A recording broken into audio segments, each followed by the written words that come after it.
بسم اللہ الرحمن الرحیم۔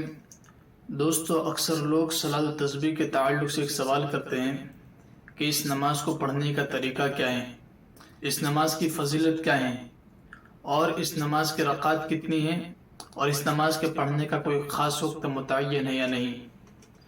تو دیکھیے، اس نماز کی فضیلت کے بارے میں کتابوں میں آتا ہے کہ یہ نماز اللہ کے نبی صلی اللہ علیہ وسلم نے اپنے چچا حضرت عباس رضی اللہ تعالیٰ عنہ کو سکھلائی تھی، اور فرمایا تھا کہ اس نماز کے ذریعے اللہ تبارک و تعالیٰ اگلے پچھلے نئے پرانے چھوٹے بڑے چھپ کر کیے ہوئے یا کھلم کھلا کیے ہوئے، جان بوجھ کر کیے ہوئے یا انجانے میں کیے ہوئے سارے گناہوں کو معاف فرما دیتے ہیں۔ اور یہ بھی فرمایا تھا کہ اگر ہو سکے تو اس نماز کو روزانہ پڑھ لیا کرو، اور اگر یہ نہ ہو سکے تو ہفتے میں ایک بار پڑھ لیا کرو، اور اگر یہ نہ ہو سکے تو مہینے میں ایک بار پڑھ لیا کرو، اور اگر یہ نہ ہو سکے تو سال میں ایک بار پڑھ لیا کرو، اور اگر یہ بھی نہ ہو سکے تو زندگی بھر میں ایک بار ضرور پڑھ لیا کرو۔ تو اللہ کے نبی صلی اللہ علیہ وسلم نے جو باتیں بتائی اس سے پتہ چلتا ہے کہ اس نماز کی کتنی بڑی فضیلت ہے، اور سب سے بڑی فضیلت تو یہ ہے کہ ہمارے سارے گناہ معاف ہو جاتے اس نماز کے ذریعے۔ اور دوستو، انسان کی ایک فطرت ہے، جب تک کہ انسان کو کسی چیز کا فائدہ نظر نہیں آتا وہاں تک انسان کوئی کام کو نہیں کرتا۔ تو اس نماز کا تو بڑا فائدہ ہے کہ ہمارے سارے گناہ معاف ہو جائیں گے۔ دوسرا سوال یہ تھا کہ اس نماز کے رکعات کتنی ہیں، تو اس نماز کی 4 رکعات ہیں۔ تیسرا سوال یہ تھا کہ اس نماز کو پڑھنے کا طریقہ کیا ہے۔ تو دیکھیے، اس نماز کو پڑھنے کا بالکل آسان طریقہ یہ ہے کہ جس طرح ہم نماز پڑھتے اسی طرح نماز کو پڑھنا ہے۔ شروع میں نیت یہ کرنا ہے کہ میں صلاۃ تسبیح کی 4 رکعت پڑھتا ہوں یا پڑھتی ہوں واسطہ اللہ کے۔ اس کے بعد پہلی رکعت میں تکبیر تحریمہ اور ثنا کے بعد 15 مرتبہ سبحان اللہ والحمد للہ ولا الہ الا اللہ واللہ اکبر اس تسبیح کو پڑھنا ہے۔ پہلی رکعت میں ثنا کے بعد سورہ فاتحہ سے پہلے، اس کے بعد سورہ فاتحہ اور جو سورت ہمیں یاد ہوں وہ سورت کے بعد رکوع میں جانے سے پہلے 10 مرتبہ سبحان اللہ والحمد للہ ولا الہ الا اللہ واللہ اکبر اس تسبیح کو پڑھنا ہے۔ اس کے بعد رکوع کرنا ہے، رکوع میں سبحان رب العظیم کے بعد 10 مرتبہ اس تسبیح کو سبحان اللہ والحمد للہ ولا الہ الا اللہ واللہ اکبر پڑھنا ہے۔ اس کے بعد رکوع سے کھڑے ہونے کے بعد، جس کو ہم قوما کہتے ہیں، قوما میں 10 مرتبہ سبحان اللہ والحمد للہ ولا الہ الا اللہ واللہ اکبر اس تسبیح کو پڑھنا ہے۔ اس کے بعد ہم پہلے سجدے میں جائیں گے، تو پہلے سجدہ سبحان اللہ والحمد للہ ولا الہ الا اللہ واللہ اکبر اس تسبیح کو پڑھنا ہے۔ اس کے بعد دونوں سجدوں کے درمیان، جب پہلا سجدہ کر کے بیٹھیں گے تو دونوں سجدوں کے درمیان دوسرے سجدے میں جانے سے پہلے 10 مرتبہ سبحان اللہ والحمد للہ ولا الہ الا اللہ واللہ اکبر اس تسبیح کو پڑھنا ہے۔ اس کے بعد دوسرے سجدے میں 3 تسبیح پڑھنے کے بعد 10 مرتبہ سبحان اللہ والحمد للہ ولا الہ الا اللہ واللہ اکبر اس تسبیح کو پڑھنا ہے۔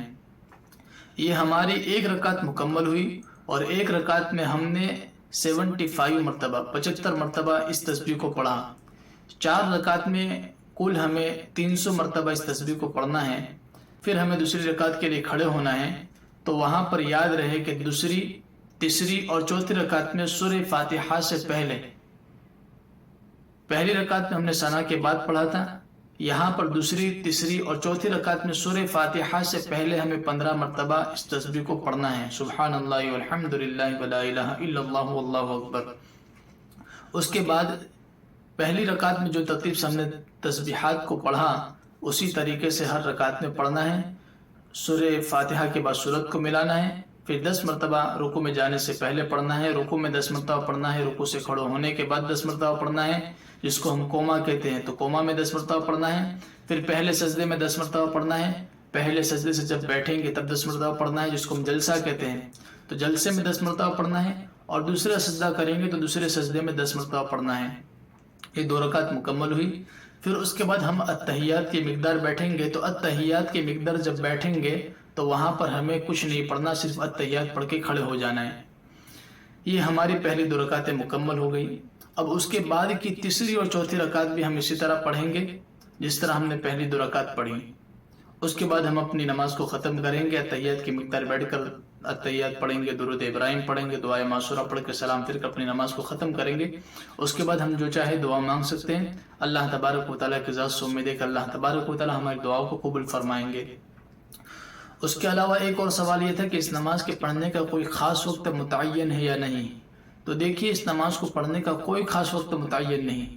مکروہ اوقات کے علاوہ جو وقت ہمارے پاس ہو اس وقت میں ہم اس نماز کو پڑھ سکتے ہیں۔ البتہ میری آپ حضرات سے گزارش رہے گی کہ دیکھیے، اللہ تبارک و تعالیٰ کا بڑا فضل ہے کہ اللہ تبارک و تعالیٰ نے ہمیں رمضان المبارک کا مہینہ عطا کیا، اور رمضان المبارک کے 2 عشرے ختم ہونے کے قریب ہیں اور آخری عشرہ باقی ہیں، جس میں اللہ تبارک و تعالیٰ نے مزید انعام ہم پر یہ کیا کہ اس رات میں اللہ تبارک و تعالیٰ نے ہمیں وہ رات عطا کی جو 1000 مہینوں سے افضل ہے، جسے لیلۃ القدر کہا جاتا ہے۔ اور اس لیلۃ القدر کو اللہ تبارک و تعالیٰ نے 5 راتوں میں چھپا کر رکھا ہے۔ وہ 5 راتیں کون سی ہیں؟ 21ویں رات، 23ویں رات، 25ویں رات، 27ویں رات اور 29ویں رات۔ ان 5 راتوں میں سے کسی ایک رات میں لیلۃ القدر پائی جاتی ہے۔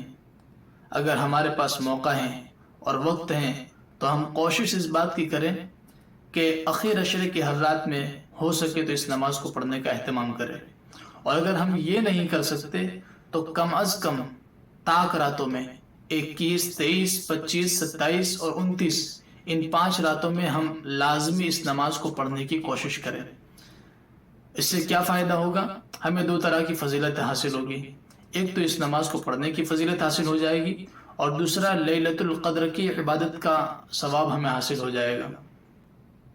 اور میری دوسری گزارش آپ حضرات سے یہ ہے کہ اس میسیج کو، اس طریقے کو ان تمام افراد تک پہنچائیں جنہیں یہ طریقہ معلوم نہیں، تاکہ وہ بھی یہ طریقہ جان کر صلاۃ و تسبیح کا اہتمام کرنے والے بن جائے۔ اللہ تبارک و تعالیٰ سے دعا ہے کہ اللہ تبارک و تعالیٰ مجھے بھی عمل کی توفیق عطا فرمائے اور آپ حضرات کو بھی عمل کی توفیق عطا فرمائے۔ وآخر دعوانا ان الحمد للہ رب العالمین۔